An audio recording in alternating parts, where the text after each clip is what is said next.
Airfun here with the six-legged Aggie. The nice thing about working with plants is you don't really have to worry about pandemics, unless of course you're in M. Night Shyamalan's The Happening, in which case plants are precisely what you need to avoid.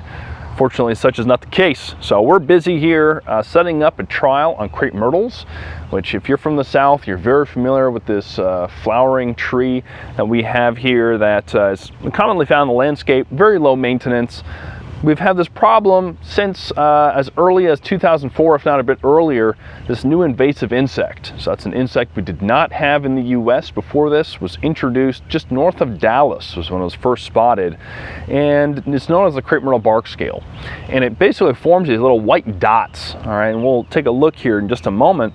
And they're feeding, they cause sucking damage, and they excrete this like sticky solution, which when it sits on those branches for a little while, we get this concoction of molds that grows on there, and it looks like soot, call it sooty mold. And so that hurts the aesthetics of the plant. If we take a closer look, you can see here what it looks like when you have the crepe myrtle bark scale. So those are actually female egg sacs and male pupa, so like male cocoons. All right, it's really hard to see the immatures with the naked eye. They're very small on there, crawling around. And if we look here a little bit closer to the base, you can see some of that black soot, that black mold that's growing on that branch. So this scale insect hurts the aesthetics of the tree, but it doesn't really kill it. So in the landscape, it's not a major issue unless you don't like the way it looks. For a nursery grower, it's a major issue because if you have this scale, it might as well be a dead tree because you can't sell it, right? So it's either a stop sale or return product. So what we're looking at in this trial is testing a few different insecticides to see what works well at managing the scale insect.